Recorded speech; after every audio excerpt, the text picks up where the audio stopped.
மனிதநேய மக்கள் கட்சியின் எழுச்சி நாயகன் எங்கள் பாசத்துக்குரிய நேசத்துக்குரிய அன்பு தளபதியாரும் மனிதநேய மக்கள் கட்சியின் மாநில துணை பொதுச் செயலாளரும் தாம்பரம் மாமன்ற உறுப்பினர் தாம்பரம் எம் யாக்கூப் அவர்களை எழுத்துரைய பேசுமாறு அன்போடு அழைக்கிறோம்.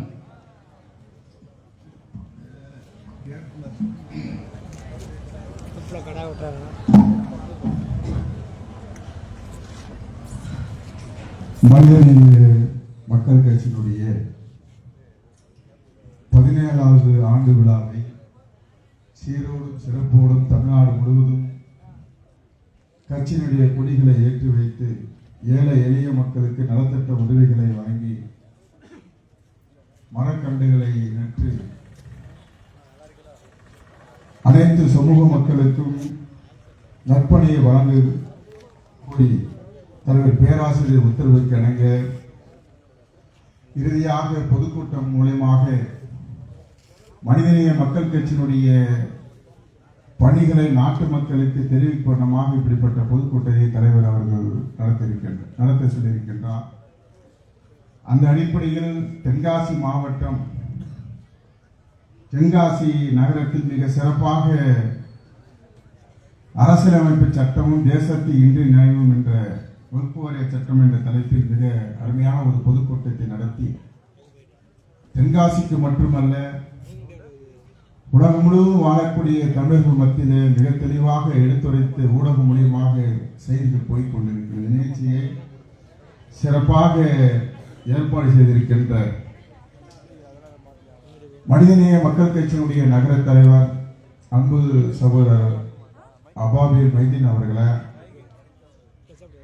நகர துணைத் தலைவர் ஜாபர் ஷரீப் அவர்களை, வரவுரையாற்றிருக்கின்ற ஆதாம்பின் ஆசிக் அவர்களை, தொகுப்பூரை வாங்கிக் கொண்டிருக்கிற அன்புக்குரிய சகோதரர் கலஞ்சி பீர் அவர்களை, முன்னிலை வகித்துக் கொண்டிருக்கின்ற அப்துல் ரஹ்மான் அவர்களை, அப்துல் ரஹீம் அவர்களை, அப்துல் முஸ்லிப் அவர்களை, அபுபக்கர் சித்திக் அவர்களை, அஜீஸ் அவர்களை, ஹபீப் ரஹ்மான் அவர்கள், ரபீக் அவர்களை, ஜாபர் ஹுசேன் அவர்களை, மஜீத் அவர்களை, போரிக் பாதுஷா அவர்களை, வருங்கான் கனி அவர்களை, நவாஸ் அப்துல் ரசாக் அவர்களை, திவான் அலி அவர்களை, எனக்கு முன்பாக சிறப்புரையாற்றி இருக்கின்ற அன்புக்குரிய அண்ணன் தமுமுகவுடைய மாநில துணை பொதுச் செயலாளர் அன்புக்குரிய அண்ணன் மைதன் சேத்கான் பாய் அவர்களை, மாநில செயற்குழு உறுப்பினர் ஹுசேன் மன்பி அவர்களை, மாநில இளைஞரணி செயலாளர் அன்புக்குரிய தமீம் அன்சாரி அவர்களை, எனக்கு முன்பாக சிறப்புரையாற்றி சென்றிருக்கிற மாவட்ட கழகத்தினுடைய தலைவர் அன்புக்குரிய சகோதரர் நைனா முகமது அவர்களை, முன்னாள் நகர்மன்ற உறுப்பினர் மாவட்ட செயலாளர் சலீம் பாஷா அவர்களை, புளியங்குடி அப்துல் ரஹ்மான் அவர்களை, கழகத்தினுடைய மாவட்ட செயலாளர் அப்துல் ரஹ்மான் அவர்களை, மாவட்டத்தினுடைய பொருளாளர் முகமது பாசித் அவர்களை, எனக்கு தேதிக்கு இருக்கும்போது மாவட்ட செயலராக இருந்து இப்பொழுது களப்பணிக்கு வருகை வந்திருக்கின்ற இதுதான் மனிதநேய மக்கள் கட்சி தமுமுக என்று உலகத்துக்கு எடுத்து காட்டி தொண்டாக அமர்ந்திருக்கின்ற முகமது யாக்கூப் பாய் அவர்களை, இஸ்மத் மீரான் அவர்களை, அகமது ஷா அவர்களை, முகமது பிலால் அவர்களை, கோக்க அலி அவர்களை, தலைமை கழகத்துடைய பேச்சாளர் கொலம்பஸ் மீரான் அவர்களை, பீர் மொய்தீன் அவர்களை, ரசீர் அலி அவர்களை, முகமது அலி அவர்களை, பொன்மொழி சையத் அலி அவர்களை, காதூர் மொய்தீன் அவர்களை, ஒற்றர சித்திக் அவர்களை, அப்துல் மஜீத் அவர்களை, சையீத் மசூத் அவர்களை, மொஹபில்லா ஷா அவர்களை, ஹமீத் அவர்களை, வீரான் அவர்களை, முத்திரி பீர் முகமது அவர்களை, கடைநூர் பாதுஷா அவர்களை, சங்கை தீன் அவர்களை, மாநில இளைஞரணி செயலாளர் அன்பு சகோதரர் ரியாஸ் அகமது அவர்கள், மாநில பொருளாளர் ரியாஸ் அகமது அவர்களை, இறுதியாக நன்றியாற்ற இருக்கின்ற சாகுல் அமீத் அவர்களை, அன்புக்குரிய அனைத்து மக்களை நிர்வாகிகள சகோதரர்களை, மனிதநேய மக்கள் கட்சி தமிழகத்தில் ஒடுக்கப்பட்ட நசுக்கப்பட்ட மக்களுக்காக மிக சிறப்பான பணியினை நாட்டு மக்களுக்கு செய்து வருகின்றார். ஏறத்தாழ 30 ஆண்டுகளுக்கு மேலாக தமுமுக என்ற பேரமைப்பினுடைய அரசியல் பிரிவாக இப்பொழுது மனிதநேய மக்கள் கட்சி செயலாற்றிக் கொண்டிருக்கின்றோம். தமுகவுக்கு வயது 30க்கு மேல், கட்சிக்கு 17வது ஆண்டு விழாவை சிறப்பாக கொண்டாடுகின்றோம். மனிதநேய மக்கள் கட்சி ஒடுக்கப்பட்ட நசுக்கப்பட்ட மக்களாக இருக்கக்கூடிய இஸ்லாமிய மக்களுக்கான ஒரு கட்சியாக இருந்தாலும் அனைத்து சமூக மக்களுக்கும் போராடுகின்ற வாதாடுகின்ற ஒரு மாற்று அரசியலை உருவாக்கி தந்திருக்கிறது இந்த அரசியல் கட்சி. மனிதநேய மக்கள் கட்சி என்று சொன்னால் ஏனைய அரசியல் கட்சியை போல் நம்மளை பார்ப்பார்கள். மற்ற அரசியல் கட்சிகள் தேர்தலுக்காக உருவாக்கப்பட்டவை.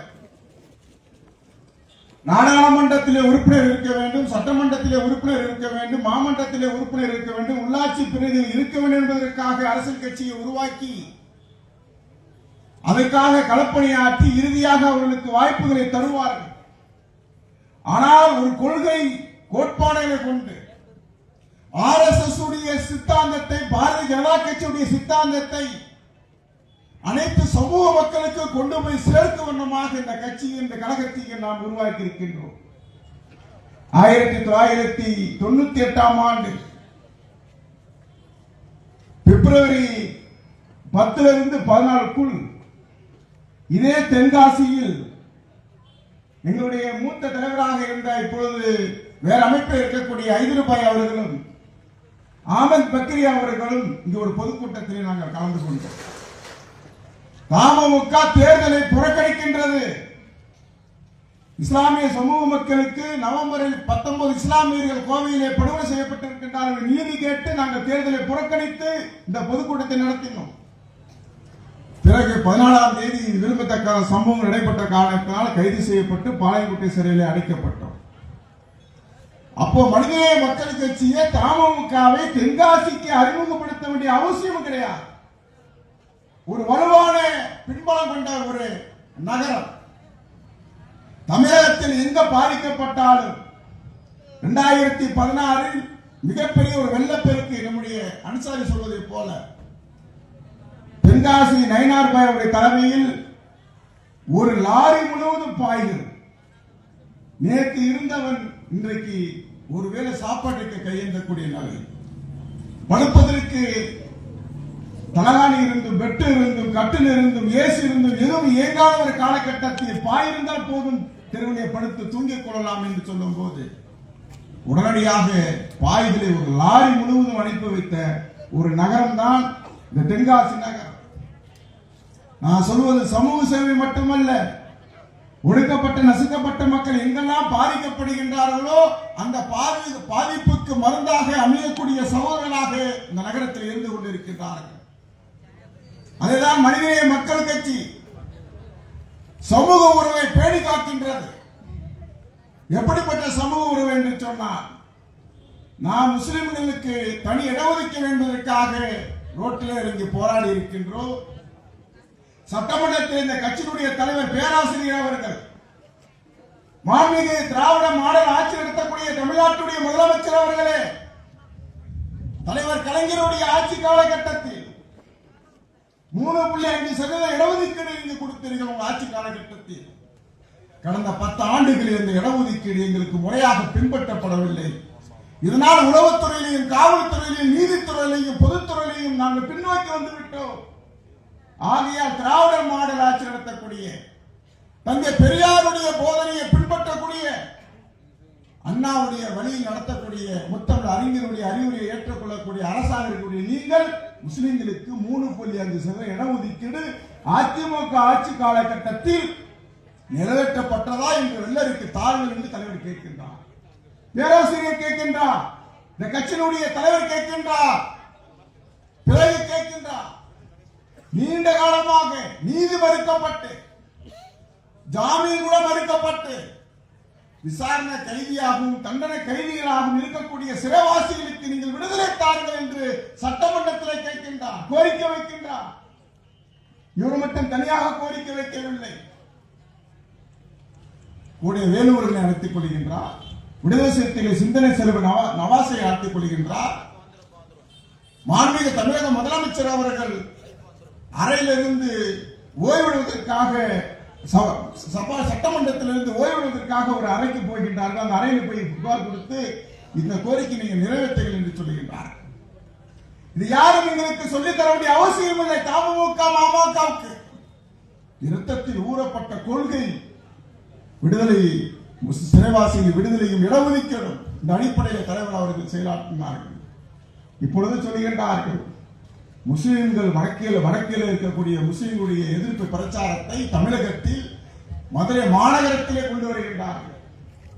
இங்க இருக்கக்கூடிய தொப்பல் படை உறவுகளுக்கு நாம் சொல்லுகின்றோம், உங்களை மடமாற்றி மயக்க நிலை கொண்டு போய் சேர்த்து மோடிதான் உங்களுக்கு பிரதமரா, அமித்ஷா தான் உங்களுக்கு உள்துறை மந்திரியா, நாடாளுமன்றம் தான் நாட்டை ஆண்டு கொண்டிருக்கின்றதா?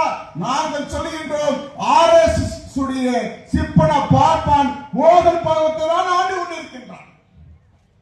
நாங்கள் ஏன் இப்படி சொல்கிறோம் என்று சொன்னால், மோதல் பருவத்துடைய அறிவுரையைத்தான் நீங்கள் கேட்டு RSS உடைய சங்கவிரருடைய கொள்கை கோட்பாடுகளை பாரதிய ஜனதா கட்சியுடைய செயல்பாடுகள் மூலமாக நாடாளுமன்றத்தில் நீங்கள் அமல்படுத்துகின்றீர்கள். பாரதிய ஜனதா கட்சிக்கு ஒரு கொள்கை இருக்கா? திமுகவுக்கு ஒரு கொள்கை இருக்கு, சமூக நீதி, தந்தை பெரியாருடைய கொள்கை போதனைகள். அதிமுகவுக்கு ஒரு கொள்கை இருக்கு, அவங்க சினிமா துறை, நான் சொல்லுவாங்க அண்ணான்னு. கம்யூனிஸ்டுக்கு ஒரு கொள்கை இருக்கின்றது, மனிதநேய மக்கள் கட்சிக்கு ஒரு கொள்கை இருக்கின்றது. பாரதிய ஜனதா கட்சியுடைய கொள்கை என்ன சொல்ல முடியுமா? பொதுமேடையில் எப்படி இஸ்ரேலுக்கு ஒரு நாடு பாலஸ்தீனத்தை ஆக்கிரமித்து எல்லை இல்லாமல் ஒரு நாடாக இருக்கின்ற எல்லையே கிடையாது இஸ்ரேல் என்கிற நாடு. அவன் காலம் கூட எழுதி மாத்திக்கிட்டே இருப்பான். அதே போலதான் பாரதிய ஜனதா கட்சிக்கு ஒரு கொள்கை கிடையாது. நேற்று இருக்க அத்துவானி வாஜ்பாய் உணவர் ஜோசி, இன்றைக்கு மோடியும் அமித்ஷாவும், நாளைக்கு யாரும் RSS யாரை நியமிக்கிறதோ அவர்கள் தான் பிரதமர்கள். இவர்கள் யாருக்காக கவலைப்படுவார்கள்?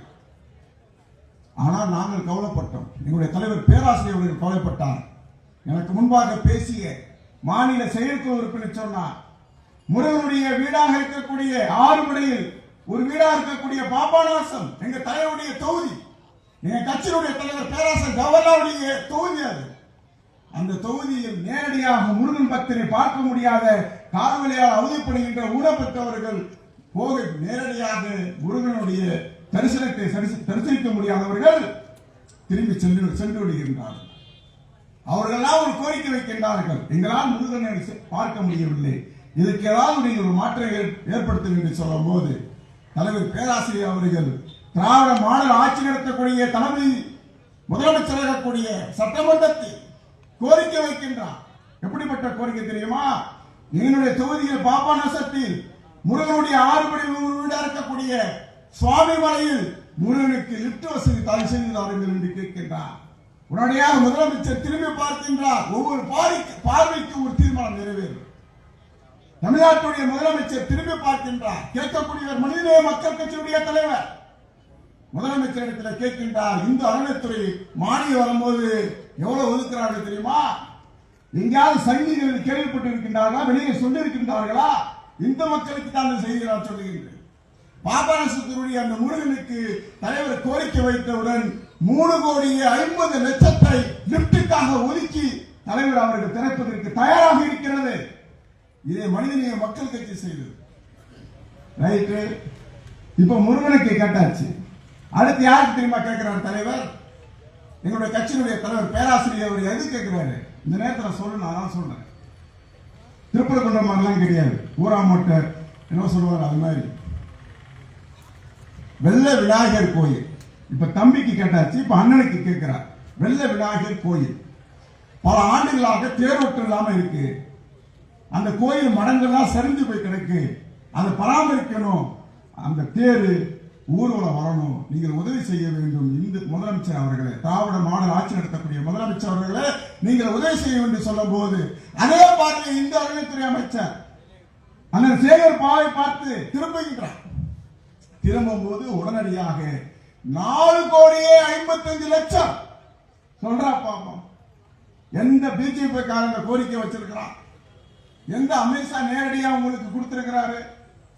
எங்க தலைவர் பேராசிரியர் ஜவஹர்லால் மனிதநேய மக்கள் கட்சியுடைய தலைவர், தமிழ்நாடு முஸ்லிம் முன்னேற்ற கழகத்தினுடைய தலைவர் பேராசிரியருடைய கோரிக்கை ஏற்று மாண்புமிகு தமிழ்நாட்டுடைய முதலமைச்சர் அவர்கள் பாப்பா நாசத்தினுடைய சட்டமன்ற உறுப்பினருடைய கோரிக்கையை ஏற்று 4,55 லட்சத்தை ஒதுக்கிறார் என்று சொன்னால் இதுதான் தமிழ்நாடு, இதுதான் காகிதம் இல்லத்த பூமி,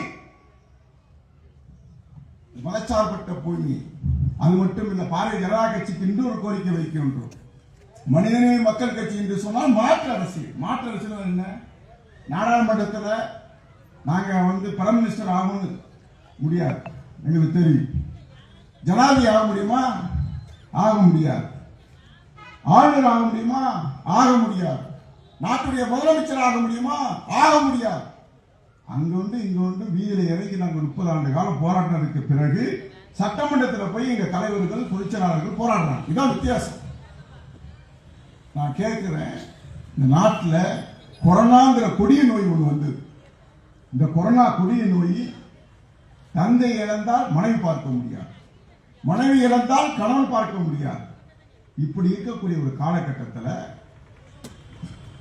200க்கும் மேற்பட்ட அவசர ஊர்திகளை வைத்து, ஆம்புலன்ஸை வைத்து அந்த மக்களுக்கு கொரோனா என்று பார்க்காமல், வீட்டிலே முடங்கி கிடக்காமல் வீதிக்கு வந்து அவர்களுக்கு தேவையான ஆக்சிஜனை கொடுத்து அந்த ஆம்புலன்ஸ் மூலியமாக மருத்துவமனைக்கு எடுத்து சென்று தேவையான மருத்துவத்தை பார்த்து பலனளிக்காத அந்த சடலத்தை தமுமுக சகோதரர்கள் எடுத்தாங்க. வேற யாராவது எடுத்தாங்களா?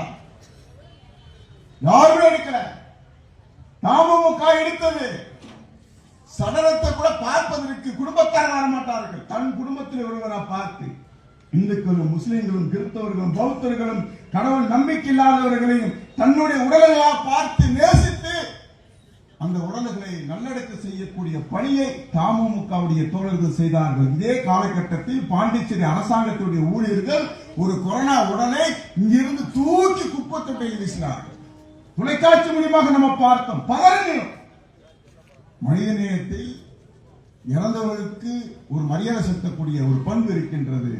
அந்த பண்பை கூட செய்ய முடியாத காலகட்டத்தில் நாம் வாழ்ந்தோம். தமிழ்நாடு முஸ்லிம் முன்னேற்ற கழகம் அனைத்து சமூக மக்களையும் நல்லடக்கம் செய்துவிட்டு செத்த பிணத்தை நேசித்திருந்தவர்கள் தான் இந்த தமுமுக காரர்கள், மனிதநேய மக்கள் கட்சியுடைய தோழர்கள். ஆகையால் தான் நாட்டுடைய முதலமைச்சர் தளபதி அவர்கள் தமுமுக தோழர்களை பார்த்து நான் சல்யூட் அடிக்கிறேன் என்று சொல்கிறார். யாருக்காவது சல்யூட் அடிப்பாங்களா? நீதிபதிகள் தான் மேலதிகாரிகளுக்கு சல்யூட் எடுப்பாங்க. முதலமைச்சருக்கு தான் எல்லாருமே சல்யூட் எடுப்பாங்க. ஒரு முதலமைச்சர், அப்ப எதிர்கட்சி தலைவர், தமுமுகவுடைய கால் நூற்றாண்டில் நீங்கள் மாற்று கருத்து உள்ளவர்களை கூட, மாற்று கருத்துனா யாரு? சும்மா கத்திட்டு பாருங்க, எச் ராஜா போன்ற பயங்கரவாதிகளை பேச்சு கேட்டு, அவன் தான் பயங்கரவாதி. அவனுடைய வகிராக்கள் மாற்று கருத்து உள்ளவர்களை கூட நீங்க நல்லடக்கம் செய்திருக்கின்ற எங்க மாவட்டத்தில் கோயில் பூசாரி, அது வேற, கோயில் பூசாரி நல்லடக்கம் செய்யறாரு, பிஜேபி காரங்க நல்லடக்கம் செய்யறாரு, RSS காரங்க நல்லடக்கம் செய்யறாரு. எங்களை பொறுத்த வரைக்கும் ஒரு பாடி கொரோனால இறந்துட்டார், அவ்வளவுதான். தமுமுக மாமக காரர்களுக்கு அது ஒரு உடல். இப்படி நேசிக்கக்கூடியவர் தான் தேசப்பற்று. தேசப்பற்றுனா என்ன? தேச விரோத கும்பல் ஒன்றியத்தில் ஆட்சியில் இருந்து கொண்டிருக்கின்றது. தேசப்பற்றாளர்கள் நாம். இந்த தேசத்தை ஒவ்வொரு அணுக்களாக நேசிக்கக்கூடியவர்களாக நாம் இருந்து கொண்டிருக்கின்றோம். இந்த சமூகம் 250 ஆண்டு காலம் விடுதலை போராட்டத்துக்கு பிறகு ஒரு அரசியலமைப்பு சட்டம் உருவாகிறது. பாகிஸ்தான் வேறுடா, நாங்க வேறு. பாகிஸ்தான் அவன் மண்ணுக்கு அவன் போராடினா அவன் வெற்றி அடைஞ்சிட்டான். பங்களாதேஷ் இருந்து பிரிச்சா, அது பிரிச்சுட்டா அவன் முஜிபுர் ரஹ்மான் தலைவராயிட்டான். எங்களுடைய மண்ணு இந்தியா. நாடு விடுதலை அடைந்ததற்கு பிறகு அரசியலமைப்பு சட்டம் என்று உருவாகி இருக்கிறது. நாடு விடுதலை அடைந்ததற்கு பிறகு நம்முடைய மாநில இளைஞரணி செயலாளர் சொல்வதை போல ஒரு அரசியலமைப்பு சட்டத்தை எப்படி உருவானது? நம்மள மாதிரி ஒரு போராட்ட குணமுடைந்தவர்களால் தான் உருவாக்கப்பட்டது. 250 ஆண்டு காலம், ஏறத்தாழ 200 ஆண்டு காலம் விடுதலை போராட்டத்திற்கு மார்க்க அறிஞர் தலைமை ஏற்றி இறுதி வரைக்கும் போராட்ட காலத்தில் நிறுத்தி வெள்ளையனை விரட்டதுக்கு பிறகு இந்தியா ஒரு இஸ்லாமிய நாடாக இருக்க வேண்டுமா, ஒரு இந்து நாடாக இருக்க வேண்டுமா, என்று மதச்சார்பற்ற நாடாக இருக்க வேண்டுமா என்று விடுதலை போராட்டத்தினுடைய தலைவர்கள் நாங்கள் தான் இருக்கிறோம். விடுதலை போராட்டத்தில் மோடி வயலாக ஒரு ஆள் சொல்லு, நம்முடைய தமிழர்கள் சூப்பரா போறாங்க. நான் கூட வேகமா பார்த்தேன். இந்திய விடுதலை போராட்டத்தில் சாவர்கருடைய வகைராக்களும் போட்டான். வேகமா பேஸ்புக்ல பார்த்தா வெறும் பேப்பரா வந்துகிட்டு இருக்காங்க. லாஸ்ட்ல பார்த்தா ஒரு ஷூவை நக்கிற மாதிரி ஒரு படத்தை போட்டு விட்டாங்க. ஓ இதுதான் வரலாறா? அப்ப நம்ம முன்னோர்கள் செஞ்சதெல்லாம் சரி. அப்ப விடுதலை போராட்டத்தில் தனி தலைப்பு.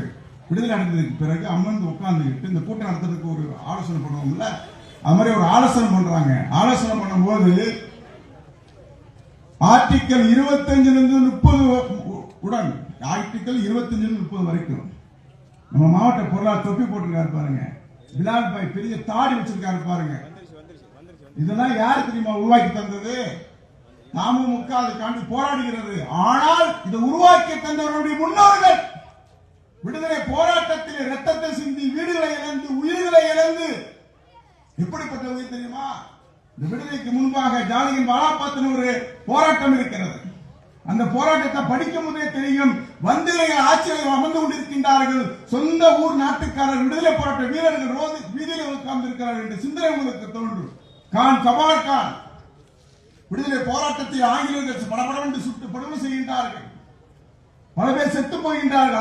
அனைத்து சமூக மக்களும் விடுதலை போராட்டத்தில் செத்து போகும்போது கான் கபார் கான் சொல்கின்றார், நான் கூட்டிட்டு வந்த ஒரு வீரர், அவர் எல்லாமே முஸ்லீம் தான் கூட்டு வந்தார், ஒரு வீரர் முதுகுலை குண்டடிப்பட்டு இறந்தால் சொல்லுங்கள், இந்த விடுதலை போராட்டத்திலிருந்து நான் பின்வாங்கிக்கிறேன்னு சொல்றார். வரலாற்றில் என்ன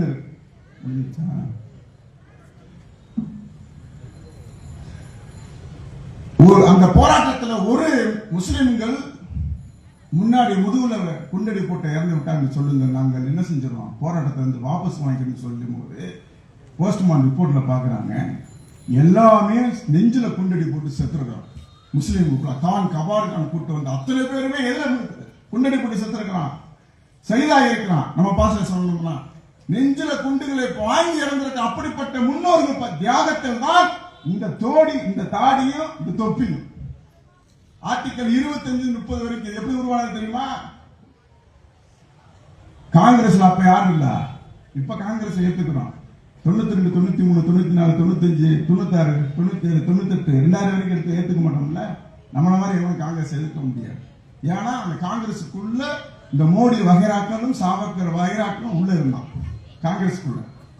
அவன் சொல்றான் நாடு விடுதலை அடைஞ்சிருச்சு, பாகிஸ்தான் ஒரு நாடு வந்துருச்சு, நமக்குன்னு ஒரு நாடு இந்து ராஷ்டிரம் வேணுங்கிறான். இந்து ராஷ்டிரம் என்ன? நீ ஒரு தைரியமா துணிச்சலா பக்கத்துல இருக்கிற தெருவில் போய் சத்தியார் தெருவில், முதலியார் தெருவில், நாடார் தெருவில், நம்முடைய தலித்த மக்களுடைய தெருவில் போய் சொல்லி பார்ப்போம். இந்த ராஷ்டிரிய மனு சட்டத்தை நான் கொண்டு வர போறேன் சொல்ல முடியுமா? சொல்ல முடியாது. அப்ப என்ன சொல்றான், நாம் இந்து ராஷ்டிரம் இந்து நாடாக அறிவிக்க வேண்டும், மதசார்ந்த நாடாக அறிவிக்க வேண்டும். இன்னொருத்தன் சொல்றான் இது வந்து மதச்சார்பற்ற நாடாக இருக்க வேண்டும். இப்படி ஒவ்வொருத்தரும் கருத்து சொல்றாரு. நம்மால் ஒருத்தர் எந்திரிச்சு நான் உங்க கூட வாழணும்னா எனக்கு வந்து தனியாக நீ உரிமையை கொடுத்துடணும். என்ன உரிமை? இந்த நாடு ஒரு மதச்சார்பற்ற நாடாக இருக்க வேண்டும். இது சொன்னது யாரு? கண்ணியத்துக்குரிய காகிதம் ஆசாத் அவர்கள் 2 பேருமே சொல்றாங்க. காந்தி சொல்றார் இது ஒரு மதச்சார்பற்ற நாடாக இருக்க வேண்டும். உடனே நேரு சொல்றார் இது மதச்சார்பற்ற நாடாக இருக்க வேண்டும். டாக்டர் அம்பேத்கர் சொல்லுகின்றார் இது ஒரு மதச்சார்பற்ற நாடாக இருக்க வேண்டும்.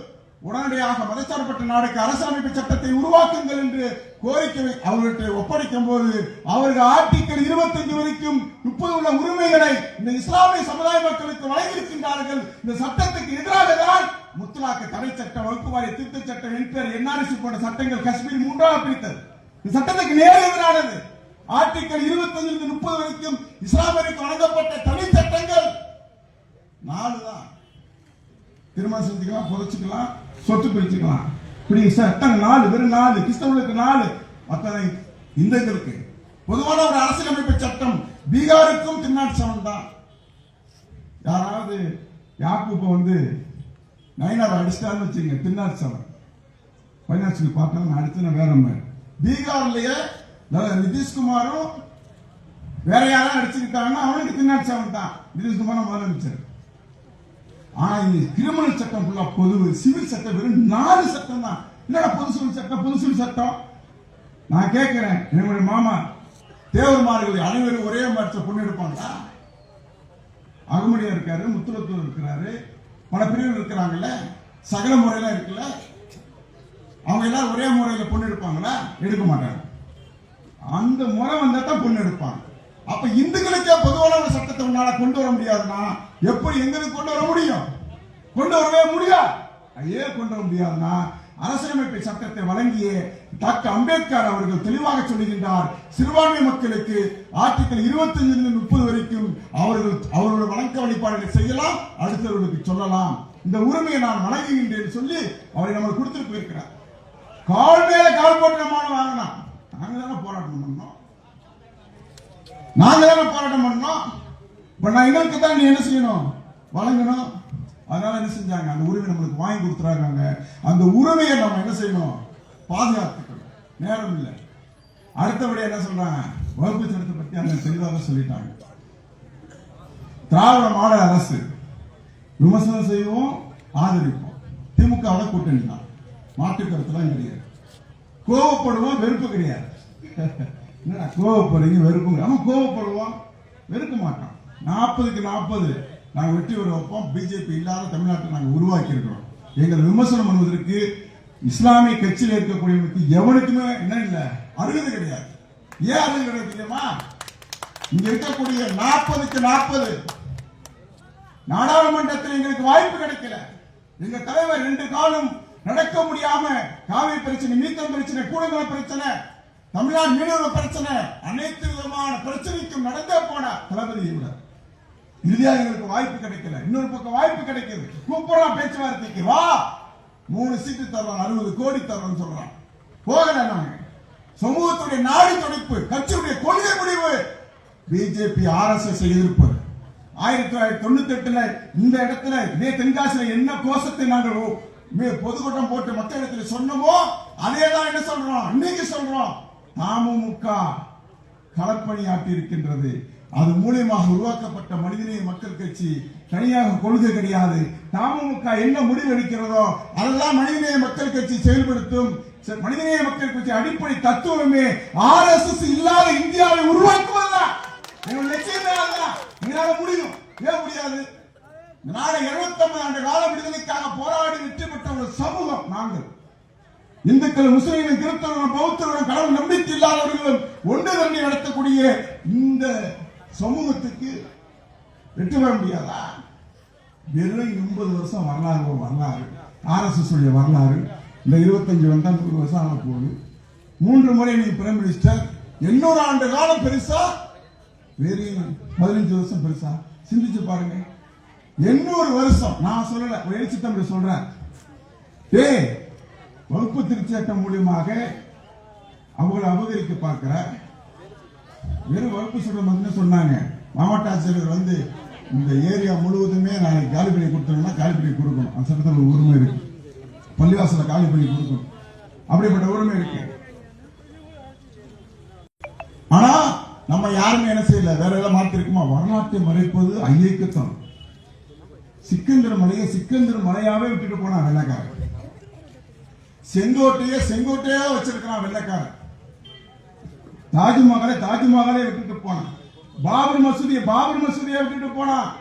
எந்த தெருவையும் அவன் என்ன செய்யல, வரலாற்று நீதியை மாத்தல. ஸ்பெயின்ல மாத்திருக்கிறான், இங்க மாத்தல. ஆனா இந்த சொந்த வரலாறை நம்ம என்ன செய்யறான், மாத்தக்கூடிய வேலையை என்ன செஞ்சுட்டு இருக்கான் இன்னைக்கு பிஜேபி அரசாங்கம் செஞ்சுக்கிட்டு இருக்கிறான்னா, நாம ஒரு 2ஆம் தர குடிமக்களாக நாமே நினைச்சுக்கிட்டு இருக்கிறோம். நம்ம தான் முதல் குடிமக்கள். 2 விஷயத்திலையும், இந்தியாவின் வாழ்வாதாரத்திலையும் விடுதலை போராட்டத்திலையும் நாம் தான். இஸ்லாமிய அடிப்படையில் தோற்றுவிக்கப்பட்ட சமூகத்திலே சிறந்த சமுதாயம் மனித சமுதாயம். படைப்பிலே சிறந்த படைப்பு மனித படைப்பு. தோற்றுவிக்கப்பட்ட சமுதாயம் சிறந்த சமுதாயம் இஸ்லாமிய சமுதாயம். ஏனைய சமுதாயத்தை வழிநடத்தணும். நம்மளே என்ன செஞ்சிடும், இன்னைக்கு பல மார்க்கறிஞர் வருவோம், வேற பக்கம் போயிடுவோம். இறுதியாக அன்புக்குரிய சகோதரர்களை, திராவிட மாடல் ஆட்சிக்கு ஒரு கோரிக்கை. உங்களை தொகுதிக்கு 10,000 ஓட்டு காலி பண்றான். உங்களுக்கு வேணா ஆட்சி இல்லாம இருக்கலாம். எங்களுக்கு உங்களுக்கு அதிமுக எதிரி, திமுக எதிரி, ஜோக்கர் சீமான் எதிரி, அதை பத்தி எங்களுக்கு கவலை கிடையாது. எங்களுக்கு திமுக தான் ஆளணும். ஒன்றியத்தில் மிஸ் ஆயிடுச்சு. தமிழ்நாட்டில் திராவிட முன்னேற்ற கழகம் தான் ஆட்சியில் அமரணும் ஒரு வலுவான கோரிக்கை இருக்கு. எங்களுக்கு என்ன இருக்கு, ஏன்னா 10 ஆண்டுகளில் அதிமுக ஆட்சி காலகட்டத்தில் அவருடைய நாடாளுமன்ற உறுப்பினர் மூலியமாக நாங்க என்ன செஞ்சிட்டோம், NPR NRC போன்ற சட்டங்கள் மூலியமாக உரிமையில இழந்துட்டோம். ஆனா உங்களுக்கு நன்றி தெரிவித்துக் கொள்கின்றோம். வகுப்பு திருத்த சட்டத்துக்காக அனைத்து நாடாளுமன்ற உறுப்பினர்களும் இந்தியா கூட்டணியில் இருக்கிற நாடாளுமன்ற உறுப்பினர் அனைவருமே போராடி அதுல நீங்க தோத்துட்டீங்க. நம்ம தோத்துட்டோம். ஆனா நீங்க தான் எங்களுக்கு ஹீரோ. நீங்க தான் வெற்றி அடைஞ்சிட்டீங்க. ஒரு தொகுதிக்கு 10 சட்டமன்ற தொகுதிக்கு 10,000 ஓட்டை அவன் காலி பண்ண அவங்களுக்கு தெரியும். நீங்க தான் மகன் ஆளுன்னு ஆசைப்படுறீங்க. நாங்க ஆளுன்னு ஆசைப்படல. உதயநிதி ஆளுன்னு யார் ஆசைப்படுறா? திமுக நினைக்குதுன்னா தொகுதிக்கு 10,000 ஓட்டை உங்கள் அரசு அதிகாரிகளை கண்காணிங்க. அவன் இழக்கிறான் ஒவ்வொரு ஏரியாவிலையும். இப்ப புளியங்குடியில பாத்திமான்னு ஒரு மதரசா, பாத்திமா ஜின்னா நகர் கரெக்டா 7வது தெரு ஒரு மதரசா இயங்கிட்டு இருக்கு. நாடே எங்களுக்குறா தெரு நகராட்சிக்கு சொந்தம். இப்ப உனக்கு பட்டியேஷன் போட்டிருக்கான். ஆமா, கோயிலுக்கு கீழே பள்ளிவாசலுக்கு கீழே எங்கடா கோயில் இருக்குன்னு தடவுறான். அதுக்கான எல்லா பிளேஸும் விட்டுட்டு போக முடியுமா? ஒரு மதரசா எவனோ ஒரு சங்கி பைய அதை எழுதி வச்சிருக்கான். சங்கினா யாரு? வேலூர் இப்ராஹிம். யாரு சங்கிதான் அவன்? வேலூர் இப்ராஹிம் நம்ம ஏத்துக்க முடியுமா? அல்லா அப்படி பாத்தீங்கன்னா முஸ்லீமா? கெஜெட்ல வேணா முஸ்லீமா இருக்கலாம். சிக்கந்தர் பக்தர் அப்பாஸ்லாம் கெஜெட்ல இருக்கலாம். ஆனா இறைவனுடைய பாதையில முஸ்லீம் கிடையாது. அப்ப எவனோ ஒரு சங்கி பைய இது மதரசா பொது வழியை அடைச்சிருக்குன்னு சொல்றான். மதரசா இஸ்லாமிய கல்வி இங்க இருக்கக்கூடிய தமிழ்நாட்டுடைய உளவுத்துறையை பார்த்து நான் கோரிக்கை வைக்கிறேன். இது உடனே முதலமைச்சர் கொண்டு போங்க. நீங்க கொண்டு போனீங்கன்னா நாங்க வீட்டுல உட்காந்துருவோம். அடுத்த போராட்டத்துக்கு நீங்க கூப்பிடுங்க. மாநில துணை செயலாளர், துணை பொதுச் செயலாளர் போராட்டத்துக்கு முன்னாடி கூப்பிடுங்க. பொதுக்கூட்டத்தை தவிர ஸ்தம்பிச்சிருவோம். நம்ம தலைவரோட அனுமதியோட நம்ம போராட்டம் வேற மாதிரி இருக்கும். எவனுமே சீட்ல உட்கார முடியாது. போராட்டம் முடிஞ்ச உடனே அப்படிப்பட்ட வல்லார நம்ம சேர்க்கணும் போய் கற்றுக் கொடுத்துட்டாரு. சேர்க்கணும் போய் இங்க பிரச்சனை இருக்கும்போது எச் ராஜாவை தாமதத்தில் பேச விடல. என்னடா எங்க மாவட்ட தலைவர் அசால்ட் பண்ணிட்டானுங்க, இங்க நீ பேச ஓடல் நட்டு விட்டு அந்த காலகட்டத்தில் அன்புக்குரிய சோழர்களை இந்த புளியங்குடி சம்பவத்தை உடனடியாக மாநகராட்சி, என்ன வெங்காய மாநகராட்சி நகராட்சி எங்களுக்கு தெரியாதா? நகராட்சியுடைய செயல்பாடுகள் ஆணையாளர் எந்த இடத்துலயுமே உட்கார விட மாட்டோம். நாங்க நீங்க வேணும் இந்த இங்க புளியங்குடி மட்டும் கிடையாது, இங்க தமிழ்நாட்டில் எங்கேயுமே நீங்க உட்கார முடியாது. உடனடியாக எங்களுடைய தலைவர் பேராசிரியர் இடத்துல கொண்டு போவோம். அண்ணன் நகரப்புற வளர்ச்சித்துறை அமைச்சர், சூப்பர் மினிஸ்டர், அருமையான அமைச்சர். இந்த மாதிரி விளங்காலும் நீங்களாலும் அவர் பேர் கெட்டு போகும். அமைச்சர் இடத்துல முறையா கொண்டு போய் இந்த மதரசாவை கை வைக்க நினைச்சு ரோட்ல எதுவுமே இருக்கக்கூடாது. நான் இல்லாதான் சொல்ல மாட்டேன். இந்த ரோட்ல அகட்டிட்டு கிளீன் பண்ணிட்டு அப்புறமா லாஸ்ட்ல வா. ஆகையால் தமிழ்நாட்டுடைய முதலமைச்சர் அவர்களுக்கும் உளவுத்துறை அதிகாரிகளுக்கும் 10,000 ஓட்டு எல்லா கட்சியிலும் இருப்பான். இறுதியாக ஒரு உளவுத்துறை திமுக ஆதரவாக இருப்பான், இன்னொரு உளவுத்துறை அதிமுக ஆதரவாக இருப்பான். ஒருத்தன் மட்டும்தான் சட்டத்துக்கு கட்டுப்பட்டவனா இருப்பான். சட்டத்துக்கு கட்டுப்பட்டவர்கள் நேர்மையான உளவுத்துறை அதிகாரிகளுக்கும் காவல்துறை அதிகாரிகளுக்கும் ஒரு கோரிக்கை வைக்கின்றேன். புளியங்குடி பாத்திமா மதரசாவுக்கு ஒரு செங்கல் சேதம் ஏற்பட்டாலும் தமிழ்நாடு முழுவதும் எதிரொலிக்கும் தலைவர் பேராசிரியருடைய ஒப்புதல் பெற்று மிகப்பெரிய ஒரு போராட்டத்தை தென்காசி மாவட்டத்தில் நடத்தி நாங்கள் மக்களுக்கு விழிப்புணர்வு ஏற்படுத்துவோம். மாண்புமிகு தமிழ்நாட்டுடைய முதலமைச்சர் இப்படி சங்கி அதிகாரிகளை களையெடுக்குமாய் கேட்டு விடைபெறுகிறேன். நன்றி. இதுக்கு ஒரு வாய்ப்பா போட்டுருவான்.